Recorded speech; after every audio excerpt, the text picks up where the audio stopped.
Hello दोस्तों, नमस्कार। Study with genius पर सभी अतिथि भाइयों को जय श्री महाकाल। साथियों, जैसा कि आप लोगों को पता है कि आज हम सब लोगों ने एक मिलकर एक बंद मुट्ठी की तरह अपनी ताकत को दिखाया, जिसके प्रतिफूल जो है डीपीआई ने आज ही एक नोटिस जारी किया है। नोटिस अभी आया साथियों।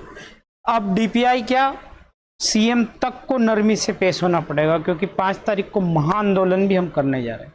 आज अर्थ यात्रा भी निकाली साथियों। हमने भी हमारे डिस्ट्रिक्ट आगरमालवा में अर्थ यात्रा में सभी लोग गए थे और अर्थ यात्रा में बहुत ही जबरदस्त प्रदर्शन रहा साथियों। हमारे यहाँ क्या हुआ कि कलेक्टर महोदय जो है ज्ञापन लेने के लिए नहीं आ रहे थे, तो पूरी जो अतिथि शिक्षकों की कमेटी है, पूरी टीम है, वो उनके सामने बैठकर जो है हनुमान चालीसा का पाठ करने लग गए। 2 बार पाठ किए, आखिर कलेक्टर महोदय को ही ज्ञापन दिया।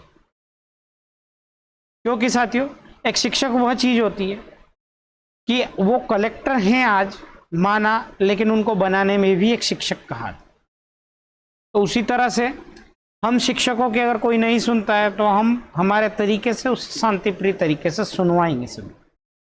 साथियों, डीपीआई की तरफ से देखिएगा, डीपीआई की तरफ से 2/9/2024 को नोटिफिकेशन आया है। और नोटिफिकेशन ये है साथियों, जो जीएफएमएस पोर्टल है उसी के संबंध में अब इसमें क्या क्या समस्याएं आ रही है, उन सारी समस्याओं का निराकरण है। तो मैं सीधा आप लोगों का वक्त खराब न करते हुए सीधे बात पे आता हूं साथियों। सीधी बात यह है साथियों, स्कोर कार्ड में संशोधन एवं 28/8/2024 से शेष रिक्तियों के विरुद्ध आवेदकों हेतु शाला विकल्प चयन की कार्रवाई प्रारंभ करने का हेतु जो अनुरोध किया गया था, किंतु उक्त कार्रवाई आज दिनांक तक प्रारंभ नहीं हुई है।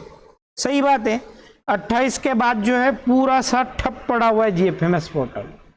लेकिन प्रथमतः अतिथि शिक्षकों के संदर्भित पत्रानुसार संशोधित स्कोर कार्ड जारी करते हुए शैक्षणिक सत्र 2024-25 में शेष नवीन रिक्तियों के विरुद्ध 4/9/2024 से आवेदक हेतु जीएफएमएस पोर्टल पर शाला विकल्प चयन की सुविधा तत्काल प्रारंभ की जाए। तो ध्यान रखिए साथियों, 4 सितंबर, क्योंकि उनको पता है 5 सितंबर को तो आप करो ना करो, हम भोपाल आ ही रहे हैं। साथ साथ कार्रवाई करने का कष्ट करें। साथ साथ उन्होंने क्या कहा है, उन्होंने कहा है कि अतिथि शिक्षक को एजुकेशन पोर्टल के साथ साथ रिक्तियां अपडेटेशन को डायनामिक किया जाए। विद्यालयों में नियमित शिक्षक की पदस्थापना होने के उपरांत संबंधित पैनल में रिक्तियों के विरुद्ध कार्यरत अतिथि शिक्षक को पोर्टल से ऑटो रिलीव की सुविधा उपलब्ध कराई जाए। अतिथि शिक्षक पोर्टल से ऑटो रिलीव किए गए अतिथि शिक्षकों को माहवार संभागवार रिपोर्ट एडमिन लॉगिन पर उपलब्ध कराई जाए। चौथा है साथियों, पूर्व सत्र में कार्यरत अतिथि शिक्षक जिनकी पोर्टल पर किसी कारणवश ज्वाइनिंग नहीं हो पाई है, ऐसे आवेदकों को चॉइस फिलिंग, अब चॉइस फिलिंग का मौका दिया जाएगा। शाला चयन के पत्र क्रमांक दिनांक 4/7/2019 कंडिका 3 वाले लोगों को अवसर नहीं दिया जाएगा। वर्तमान में अतिथि शिक्षक को पोर्टल पर प्रदर्शित समस्याओं का निराकरण अभी तक नहीं हुआ है, अतः प्रदर्शित जीएफएमएस पोर्टल पर समस्याओं का निराकरण किया जाए और निम्नानुसार अपडेटेशंस का बिंदुवार कार्रवाई की जाए। अब किस तरह की कार्रवाई की जो है, हमारे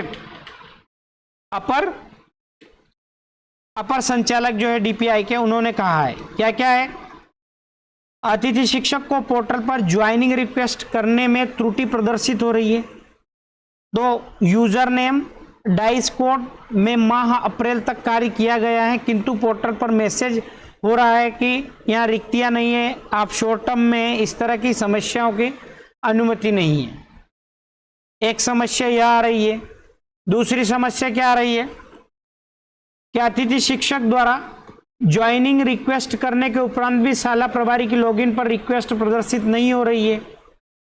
यह भी समस्या आई है हमारे लोगों को। नंबर 3 ये है साथियों, अतिथि शिक्षक का यूजर नेम ने विद्यालय डाइस कोड में कार्य किया है, किंतु डाइस कोड दूसरे में ज्वाइनिंग रिक्वेस्ट प्रदर्शित हो रही है।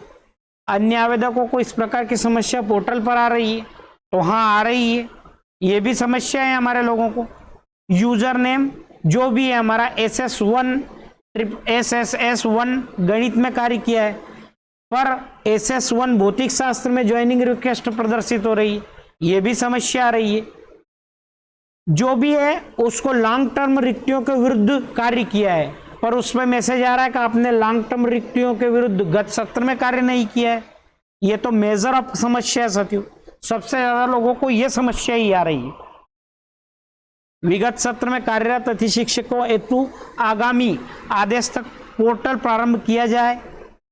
विगत सत्र में SS2 IT में कार्यरत अतिथि शिक्षकों को SSS3 में IT में ज्वाइनिंग कराने की सुविधा उपलब्ध की जाए।